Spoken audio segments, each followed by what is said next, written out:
Proverbs 18 and 23, a poor man makes supplications, but a rich man answers harshly. Today's episode, why you gotta be so rude? Why you gotta be so rude? Hey, have you ever had a song just get stuck in your head? I mean, really stuck.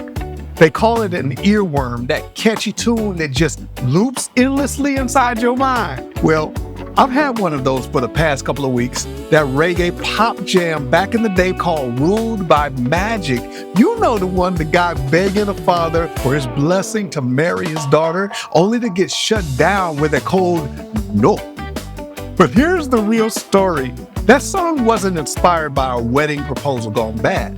The lead singer, Nasri Atwe, said that it came from an ugly argument with his ex-girlfriend, where he felt dismissed, disrespected, and unseen. And in that feeling of being looked down and brushed off, he just burst out, "Why you gotta be so rude? Don't you know that I am human too?" And I'm sure he was like, that's a song. And I get that because I'm an artist, and when it comes to you, you just gotta go with it.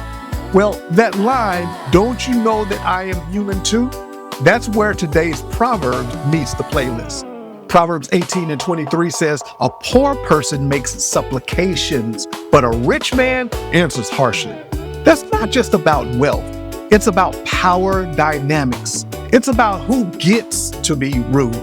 The poor, the vulnerable, the underdog, the person asking for help, they don't get to be rude. Their posture is one of what? Humility, need, dependence. But those who hold power, financial, social, or even spiritual power, often they respond harshly without even realizing they're doing it.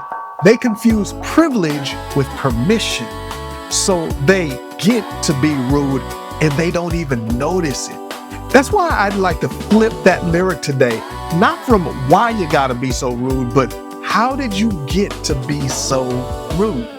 Because when we hold the advantage, when life's given us the upper hand, how we use that power, it shows what's really ruling our hearts.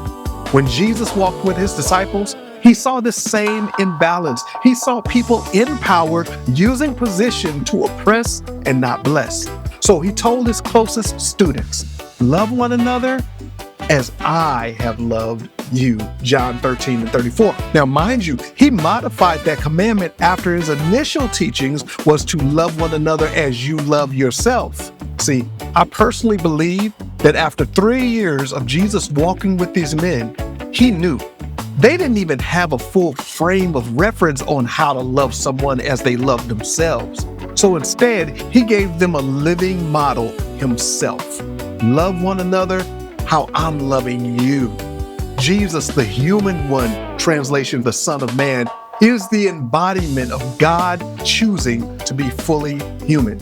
He had every right to be drunk with power, but he chose humility instead. He could have been rude. He chose to be kind.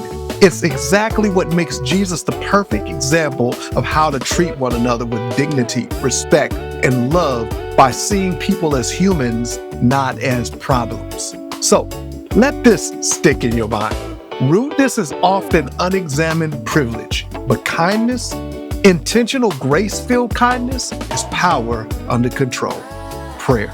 Lord, I don't have to be rude. Teach me grace. Today's challenge. Observe the power that you have with others today. Maybe it's your tone, your position, your platform, and choose humility instead of harshness. Flip any rudeness into realness.